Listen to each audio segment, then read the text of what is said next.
Hi guys, so sorry about that, the camera died. So we're just going to continue from where we last were, which was the paper test, to show you how sharp the blades are straight from manufacturing. Okay.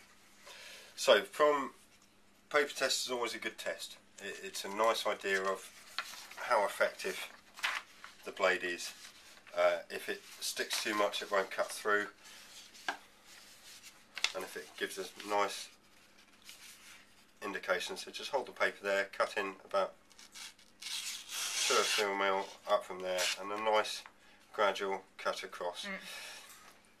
Gives you 2 bits of information. One, if it cuts it at all, your knife's reasonably sharp. If it doesn't cut at all, obviously it's not.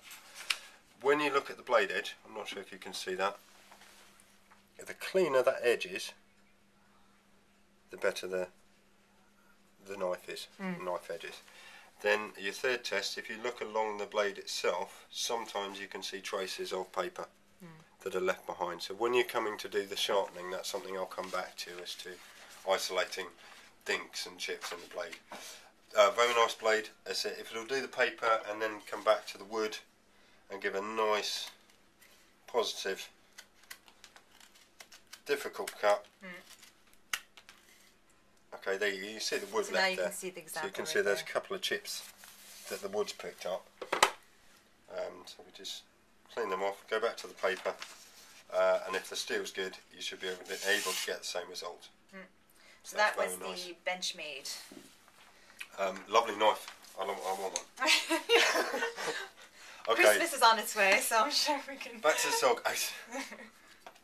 Nice knife, nice weight, and again, it's a real shame about the handle. If they'd made the handle a rubber composite like that, yeah, it would have been great. There would be very little between these two. But again, it just feels plasticky. It feels slippery to the touch. So, but blade's lovely. Can't fault that blade at all. Okay, it's just going back and back and back. It's impressive. Big shame about the handle. And you can see there's no paper left behind. And okay, no paper left at all. It's a lovely blade, and they've just let themselves down, which is a shame. Is a shame. Well, 2011's on its way, so. Okay, so here you'll see my point about there. The serrated edge. Yeah. Lovely for some applications. Some people swear by having those two. I just find it gets in the way. It leaves a rough edge. It rips. You can't do any clean work with a serrated edge. It's good for combat. Good for combat. Stabbing. Be a lovely combat knife, but for bushcraft, it's a show-off tool, to be honest. Although the composite handle and the rubberized handle is quite a nice initiative, but again, of all the handles, I'm back to this fella. She's lovely. She's very nice indeed. Coming to the wood test. Again, you've got to get a very steep angle in there, and then you start chipping the wood. So I'm not a great fan of that serrated edge at all. The other edge is nice, but you've got less control because your hand's further away. Okay, so you can do it, but your sharp polished edge is further away, so you have got less control, in my opinion. And I would say, unless you're going into combat, I would steer clear of something like that. So a lot of our viewers ask us, how many knives should I really be carrying with me at one time? I've seen people sort of excessively carrying way too many items on them. So which combination would you suggest? I would, when I'm going away, first of all you need to look at what you're going to do. If you're going out for a week, you've got the capability of carrying more. If you've got a base camp, if you're going out a week and you're not seeing anyone in that week, you've got to take what your carrying capability is. Out of this lot, if I had to choose one knife, it would be this fella as a bush knife, and I would probably, I'm afraid, run home to mummy and take my usual combination of these two. Okay. Multi-tool. If I was going out for a week. A multi-tool of Leatherman and Swiss Army knife, and a decent blade, decent bushcraft knife. you've got the multitude of sins there.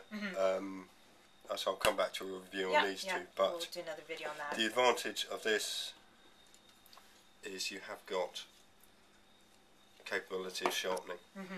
So although you've got a set of pliers, you can also sharpen these two, so your fine work and your decent work. Lovely. Okay. That way you can maintain your main blade all the time. I said the ones I would carry at the moment, because I haven't got one of these yet. Not yet. Are these two. And this would be a nice rough and ready cut blade for the really heavy work. I've got a couple of sticks here, but if you needed to do some really heavy work, you don't want to be too gentle with your knife. You can grab another stick and cut right through. Clean.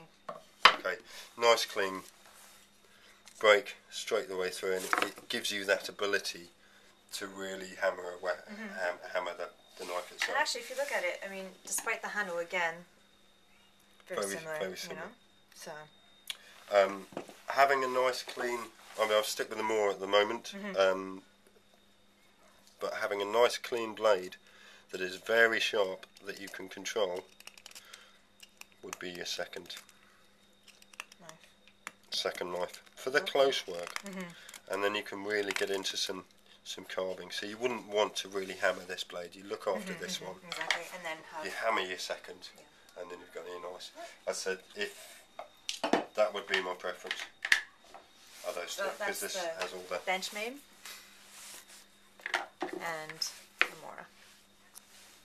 Well, I think that was really thorough. So hopefully, for those of you who are new to knife selection, this has really helped you select what knife is best to suit your needs.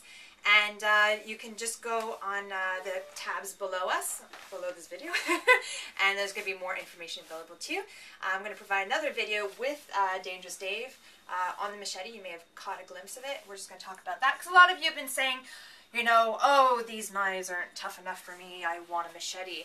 Well, machetes are pretty powerful tools. You don't always need to have them on you. So Dangerous Dave will sort of take you through why you would need a machete, when to use it. So stay tuned for that next video, and we'll see you soon.